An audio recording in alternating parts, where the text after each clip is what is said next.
Data about Argentina's poverty was recently released. Normally, a country disclosing basic economic information wouldn't be notable, but it is for Argentina, as the country is in the middle of a reconstruction process after years of being politically and economically manipulated by previous leaders. Faced with the government's incapacity to provide truthful data on inflation, poverty and growth in recent years, analysts have begun looking for private sources to learn about the state of the economy. The Catholic University of Argentina (UCA) is now, seemingly, the best reference for statistics on poverty and marginality in the country, and it just released new estimates. During the first 4 months of 2016, poverty reportedly increased from 29% to 32.6%.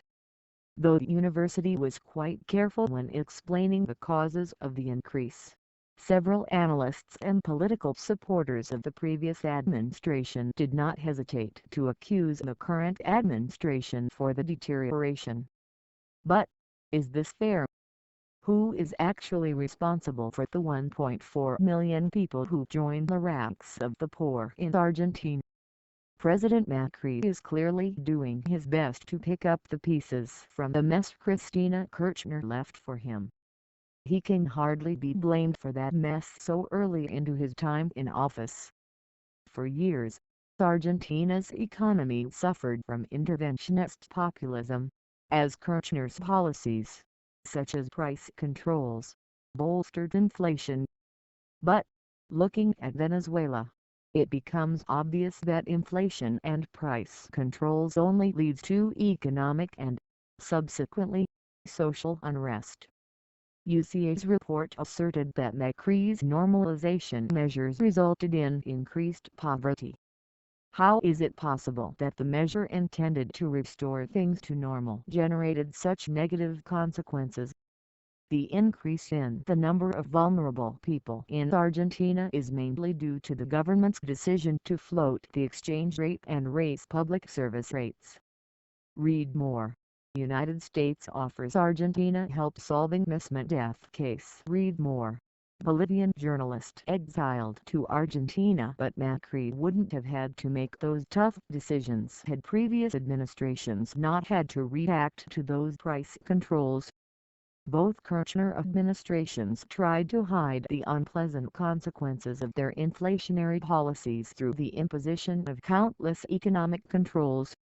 Now that those policies have been eliminated, the real consequence of interventionism is apparent to the naked eye.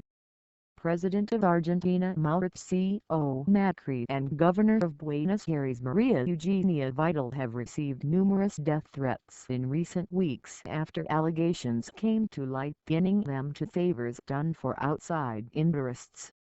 The Buenos Aires government's offices had to be evacuated due to a threat made by phone following the discovery of a shotgun cartridge in the garage of Vidal's former residence. Authorities also confirmed that threats against the Buenos Aires government were made from the province's prison unit number 9. The prisoner has reportedly already been identified, but not made public. Read more. Who is to blame for Argentina's chronic poverty? Read more. Argentina. Former official denies receiving help from nuns to hide $9 million in monastery. The presidential house Casa Rosada received a bomb threat by phone this week. Unlike previous occasions, the president was present in the building, resulting in the use of bomb squad and trained dogs. Macri and Vidal were attacked with rocks when attending the public event on August 12 in the city of March del Plata. Until now we thought that most of the so-called phone calls and protests did not have a joint plan, Security Minister Patricia Bullrich told the newspaper La Nación. Today we opened ourselves to other hypotheses. Every time the attacks are stronger and more violent, Minister of Buenos Aires Federico Salvi said. He also received a threatening message this June. Secretary of Human Rights Claudio Avrujay pointed some of the blame at Cristina Kirchner. "Violence began with words, and empowering the violent ones," he said. "The atmosphere is heavy, and we don't know where these things end. The current situation is sad, unfortunate and touching for all Argentinians. The country's economic and social situation is bad, but it is the inevitable consequence of having implemented a clearly untenable model for 12 years.